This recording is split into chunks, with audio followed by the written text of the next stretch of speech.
Hi guys, I hope you're doing really well. My name is Sarah and welcome to What the Horror, the channel where we talk about horror movies old and new.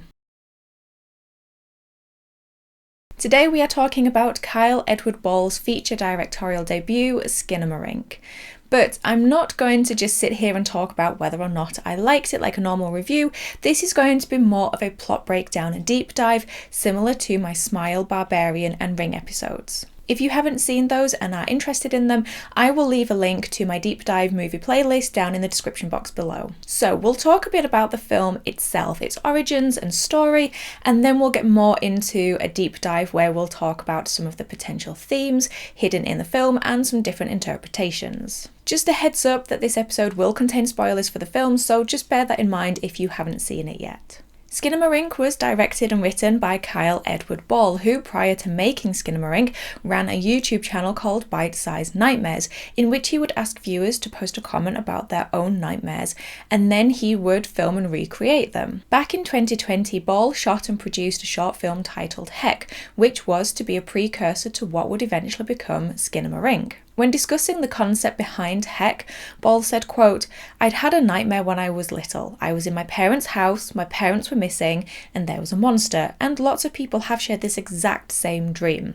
End quote. Skinamarink was filmed on a budget of $15,000, which was apparently mostly through crowdfunding, and has made $2.1 million at the box office. It was filmed over 7 days in August 2021, and the house that they shot it in was actually Kyle Ball's own childhood home in Canada. A lot of the 1990s children's toys which are used in the film were also Ball's own childhood toys, but I did read somewhere that some of the toys weren't Ball's, and that some people have picked up on historical inaccuracies with some of the toys date-wise, as in they didn't actually exist in 1995, which is when the film is set. Skinamarink premiered at the 26th Fantasia International Film Festival in Montreal in July 2022, and then it was screened at several other festivals. This led to an issue though, in which the film was actually pirated and uploaded to YouTube, and then sections of it were put on Reddit, Twitter and TikTok. Ball, as you can imagine, wasn't happy that the film had been pirated. However, what it did do was create a huge word-of-mouth buzz, and it soon became a TikTok phenomenon, with many calling it one of the scariest movies ever made, and many also comparing it to the Blair Witch Project. Skinamarink did get a theatrical release in America and Canada back in January of this year, and was shown briefly in the UK but only in 1 or 2 cinemas, before then getting a streaming release on Shudder in February 2023. I am aware that Skinamarink has been around for a while now, and I'm pretty late to the party, having only just watched it in the last week or so, but then I do like to do things in my own time sometimes. I had of course heard of the buzz surrounding it, and I saw it flaring up on Letterboxd a month or so back, but I didn't know that much about it aside from the fact that some had called it terrifying, others called it bizarre, some called it boring, and for the most part it just divided opinion. I think what needs to be said about Skinamarink first and foremost is that this film is a very interesting viewing experience. It's almost an endurance test, and you have to have a lot of patience with it. Not only is there minimal dialogue, minimal and fragmented narrative, but there is also a high level of tension throughout. There is this feeling of unease, and as though something is going to happen, which you're waiting for, but then at times there's just no release. The thing you're waiting to see happen doesn't happen, and so you're just left hanging. The film begins in 1995 when 4-year-old Kevin and 6-year-old Kaylee live with their dad, their mum having seemingly left the family home. Kevin injures himself by falling down the stairs, and the family leaves for the hospital. When they return, we hear the dad on the phone talking to someone, telling them that Kevin is fine, that he's not really that hurt, he only hit his head. It's not clear who the person on the other end is, but assumptions have been made that it's likely the children's mother. Later that night, Kevin and Kaylee wake up to find that their dad is now missing, and all of the doors and windows in the house have disappeared. The rest of the film's runtime then follows Kevin and Kaylee as they deal with this situation, but then also the added threat from the evil entity which appears and is tormenting them in their house. All of this is shown to us through shots that only show a section of wall or the ceiling, shots that linger for a very long time, and some shots that are simply looking at the dark. You never see all of a person, only the feet or maybe the back of a head, and there is, like I said before, minimal dialogue, and even then it's usually only whispers. Ball has cited people like Stanley Kubrick and David Lynch as his inspirations, which you can definitely see here in Skinamarink. Kyle Ball has apparently said that the main theme and or message of the film is, in his mind, open to interpretation, which honestly, I really like that. I enjoy a film where you can, like I said in my Letterboxd review, either just take your enjoyment at surface level, or you can choose to dig a little deeper and see what else is hidden there. But the fact that different people can find varying themes in it, depending on their own take of it, and that no one is technically wrong, then it makes this a movie for anyone and everyone. So let's take a look at some of the most widely accepted theories on Skinamarink and some of my own. First of all, if we look at the film at surface level, this is just a genuinely creepy horror film with a horrifying reality at its centre. Two very young children wake in the night to find their father gone and no physical escape from their home. They're forced to fend for themselves, trapped in this reality, and very soon afterwards they begin being tormented by an evil entity that's lurking in the darkness. Even if there aren't any hidden themes, that's pretty nasty on its own. I mean, this entity removes Kaylee's eyes and mouth because she wouldn't do as she was told. And when it tells Kevin it wants to play, it wants Kevin to put a knife in his eye. A 4-year-old.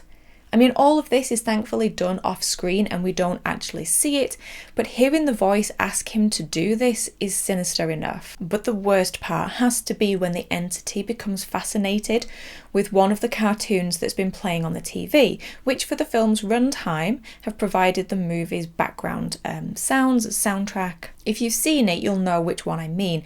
It's the one where the rabbit is teasing the dog and it uses its own hands to sort of squish himself down. He has his hands like this and he just squishes himself between the hands. The entity plays this section on a loop for quite a while and it comes back into play later on. We're shown a shot from the ceiling looking down at the floor and we can see a wall corner but not what's around it. We then see spots of blood before a large amount of blood just splatters across the floor with a scream, I think, but definitely with the audio from the rabbit cartoon. And like the cartoon, this image is played on loop with the blood disappearing and then reappearing. So I think we can infer that the entity is squishing Kevin down like the rabbit did to himself, over and over. Add the text of 572 days and you realise that these children have been trapped in this house for 572 days, being played with and tormented by the entity. The film at surface level reads as 2 young children tormented by a demonic entity for a minimum of 572 days onto who knows when. But looking a little deeper into the events in the film, one of the most commonly agreed on theories for the film, and one that I read from it, is that of childhood fears. Skinamarink does a great job of placing the audience back in the shoes of a child. Ball does a great job of making the house feel really big for the audience. So many of the shots are at child height, with rooms and furniture feeling like they loom over you. And so many of the shots are just of a section of a room or a small part of furniture, and even more are lingering shots just staring into the darkness where you then strain your eyes trying to see if there's something hidden there. Common fears in children are that of the dark, being lost, and of losing their parents. And Kaylee and Kevin wake up to find themselves alone in the dark. And not just alone in the dark, but trapped alone in the dark. It's doing its best to capture that feeling of being afraid of the empty, dark places in your own home as a child. Everything seems different in the dark, with rooms and household items taking on a whole new life of their own, and that's what the distorted and bizarre shots in Skinamarink feel like. They're what a child may imagine is there in the darkness. you know, the pile of clothes is now suddenly a monster in the corner of your room. I think when you're a kid, you do find safety in your sibling, especially if you're the younger one, and we see Kevin and Kaylee cling to each other for safety. They walk to the bathroom together when one of them is too scared to go on their own. And again, as a kid, if I felt scared, I would gather my toys and teddies around me, feeling as though they provided some protection. And Kevin and Kaylee gradually bring more and more toys down into the little den that they've made downstairs. That's why when the entity starts moving the toys, sticking them to the ceiling, it changes this item of comfort into something unsafe. Although most of the film is in darkness, there are a couple of sources of light: the kids' torch, the nightlight, and the TV, which the kids keep on so that the light and sound provide some comfort for them. You even see at one point that the nightlight has been pulled out of the socket, I assumed by the entity, who gradually removes all of the things that help the children feel safer. It removes the parent, the nightlight, the toys, Kaylee from Kevin, and the telephone. And the call to 911 from Kevin could also be seen as a child that's upset and scared because he feels unwell but doesn't understand why and wants help. How many children, when they're ill in the night, call out for their mum or dad, and with his parents missing, he's asking for help from another grown-up? Another very common theory, and another that I read from the film, is that of childhood abuse, more specifically at the hands of the parents. Of course, there are multiple types of abuse. There's mental, physical, emotional neglect. There are plenty of scenes in Skinamarink in which you feel as though you're waiting for a jump scare, but a lot of the horror for me can actually be found in the empty spaces left by the nothing's happening moments. This is a 4 and 6-year-old left alone in their home, fending for themselves. I mean, for a parent, that's terrifying, but surely that would upset anyone. But for me, it's also the added level that these children seem pretty unfazed by the situation they're in. They're concerned and afraid in moments, but once they know their situation, they take action. They set up a den downstairs together where they feel safer. Kaylee gets juice for herself and Kevin, and when they're too scared to use the upstairs bathroom and the downstairs toilet has vanished, they set up buckets in the downstairs bathroom. They carry on in as self-sufficient a way as they can without any panicked dread, all as if this is a regular occurrence, being neglected. The first piece of information that we receive in Skinamarink is the dad on the phone saying Kevin fell downstairs and hit his head but isn't hurt too badly. We know that abusive physical attacks are often explained away through accidents, as in, I walked into a cupboard door. So did Kevin's dad actually push him down the stairs? I mean, very quickly after this event, the dad disappears and is replaced by an evil entity. It's not hard to imagine that the evil entity is actually a parent, and that this is Kevin perhaps trying to process his dad being able to do something like that to him. Also consider how all of the doors and windows disappear from the house. There is no physical escape from their situation for the 2 young children. Later, when Kevin calls 911 and tells them he's hurt and feels sick, he's whispering so not to be overheard, a fact the operator picks up on, and they ask Kevin why he's whispering, and is it because someone is in the room with him? The phone then turns into a toy phone, preventing Kevin from having any contact with the outside world or for asking for help. And while this can represent there being no escape, it also does a great job of portraying the very real loneliness and isolation that children can feel in an abusive home. For the entirety of Skinamarink's runtime, all we see are fragments of the house, usually in darkness or only lit by a torch by the TV like we said earlier. The toys we see stuck to walls and ceilings, the furniture disappearing, and the odd angles are the confusion and anxiety felt by the children in their home. The family home is supposed to be one of safety and security for children, but this one has become a place of nightmares for Kaylee and Kevin, not safety. Then there's the fact that Kaylee is revealed to have had her eyes and mouth removed by the entity because, quote, Kaylee didn't do as she was told. I mean, for me, this could be taken a couple of ways. First of all, is this a bit see no evil, speak no evil, as in Kaylee's being told to not speak about what she sees happening in the home? Or is it that Kaylee didn't do as she was told and already spoke up about the abuse, and so she was then punished? And of course, if you want more evidence for this theory, then consider the last line and image of the film.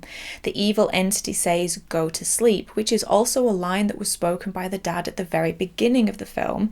And the final lingering shot is that of what appears to be the entity and something akin to a human face. Ugh. One idea that I came across was that Skinamarink represents the home of divorced parents. We see early on that the mum is absent from the family home, but we never really know why. And earlier in the film, Kaylee says to Kevin, "I don't want to talk about mum." Perhaps there is anger felt by the children towards their mother for leaving them, and for not fully being able to understand why she did. There is also the scene in the parents' bedroom to consider, where Kaylee enters and at first sees her dad sat on one side of the bed, to later see her mother on the other side.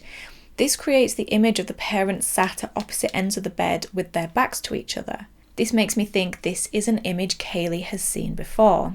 Perhaps the chaos of the house, the children's toys being stuck on walls and ceilings, represents the sudden lack of stability in the family home.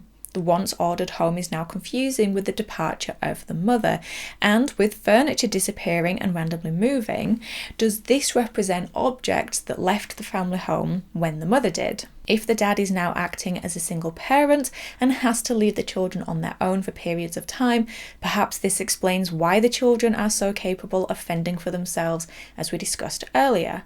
And maybe that is also why the children never veer over into full-blown panic, because it's a regular occurrence for them. Another common theory that I saw, which I hadn't actually considered myself, but I find really interesting, is that the film's events after the family returns home from the hospital is actually the depiction of a young Kevin in a coma, a result of his having fallen down the stairs. We know, we're told that Kevin fell downstairs, and the dad tells the person on the other side of the phone that he's not hurt that badly, he just hit his head.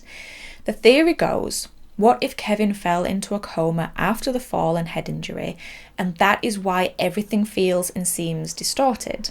Again, considering the camera work shot from low down at a child's height, this is allowing us to connect with the fear that the children must be feeling on a more personal level, but also instantly giving us the film from the children's perspective.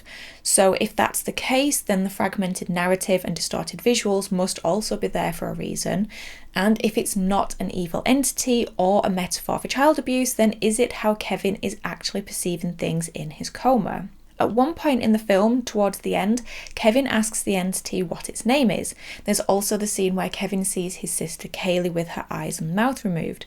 But rather than this being a gruesome image, it's far more disturbing, as it appears as though she's just a faceless being. Are these actually representations of Kevin struggling to remember names and faces? Are these just pieces of information that are missing from his mind? And a tragic end to this theory is the line of dialogue spoken by the entity at the end of the film, "Go to sleep," which could be a clue that Kevin has actually passed away.